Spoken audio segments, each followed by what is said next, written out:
All right, today we are diving deep into a test that gives us this incredible window into male biology, the semen analysis. Now, a lot of people think of it as just a fertility check, right? But as you're about to see, it's so much more. It's actually a really powerful indicator of a man's overall health. And this quote, man, it just gets right to the heart of it. We tend to only think about male reproductive health when a couple is having trouble conceiving. But this totally flips the script. A semen analysis isn't just a reactive fertility test. It's a proactive health check. It's like a biological barometer. So why does this matter so much? Well, because of this number right here, 50%. That's right. When couples are struggling to get pregnant, male factor infertility is part of the problem in nearly half of all cases. Look, the numbers don't lie. This is a shared issue. But for so many guys, it's a total blind spot until they're already sitting in a specialist's office. So, how do you stop guessing and start getting some real answers? Simple. The semen analysis. It is the absolute gold standard diagnostic tool. It gives you a comprehensive report card on your reproductive health, and by extension, your overall health too. Okay, first up, let's really dig into this idea of the test being a silent health barometer. We're going to explore why your sperm health is so deeply connected to your body's overall well-being. You know, the crazy thing is just how volatile sperm health is. You might feel 100% healthy, on top of your game, but your sperm quality? That can be affected by a fever you had months ago, a super stressful week at work, or even just spending a little too much time in a hot tub. It's a perfect example of how feeling good doesn't always mean you're fertile. Now let's get into the nitty-gritty, the report itself. I know, it can look like it's written in a foreign language at first glance.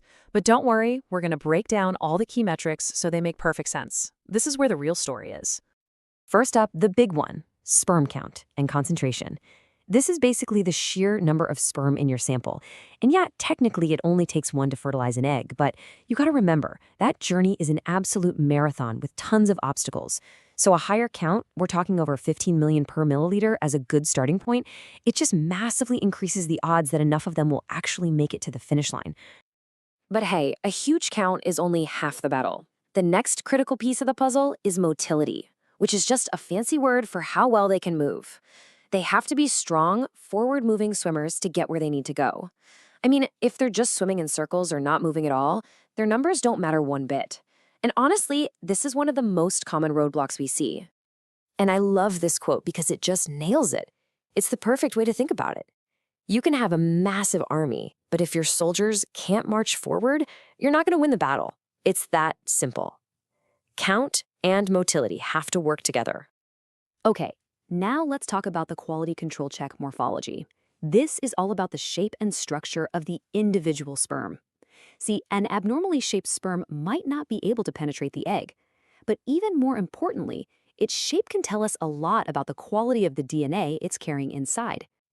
And here's what we're talking about, side by side. On the left, you've got the ideal shape, that nice, clean oval head and a single, long tail. That structure is designed to protect its cargo, healthy DNA. But on the right, you see some abnormal shapes. Those are red flags because they often mean the DNA inside is fragmented or damaged, which can stop fertilization from happening or, sadly, even lead to an early miscarriage.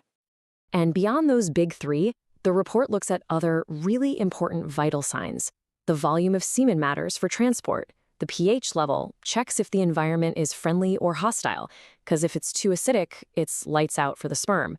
And seeing white blood cells, that can be a major clue that there's an infection or inflammation hiding somewhere. So that's what the test is looking at. Now for the really big question, how do you know if you need one? Well, this next part is a simple checklist to help you figure out if it's time to get tested for fertility reasons. Let's just run through these real quick. The most obvious one, of course, is if you've been trying to conceive for a while without any luck. But there are other big signs too. Any pain or lumps down there, a history of certain surgeries, or maybe a job where you're around a lot of heat or chemicals. Even things that seem unrelated, like constant fatigue, could be a hormonal hint that it's a good idea to get checked out.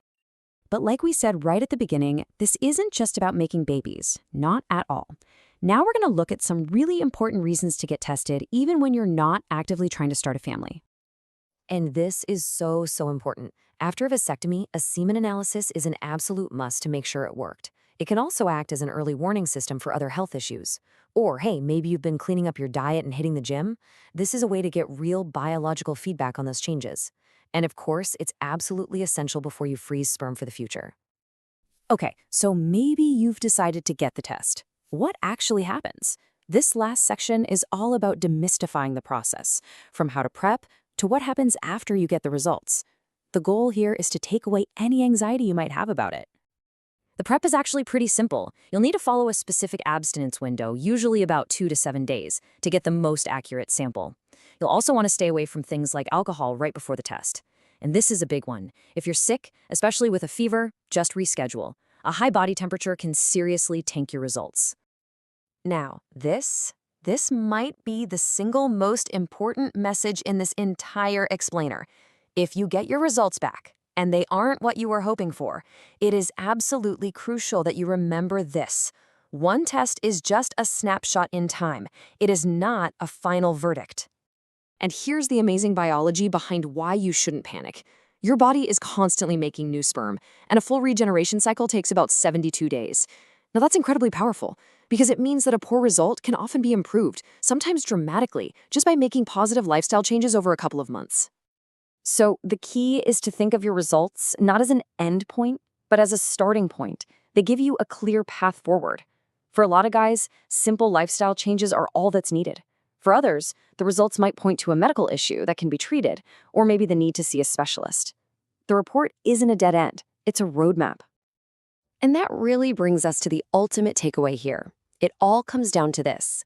Whether you're planning a family, just keeping an eye on your health, or confirming a vasectomy, knowing your numbers gives you power. It's real data that you just can't get anywhere else. So, we'll leave you with this question. A semen analysis is a simple, non-invasive test that can give you these profound insights into your own health. It's your chance to stop guessing and start knowing. So, isn't it time to find out what your numbers are?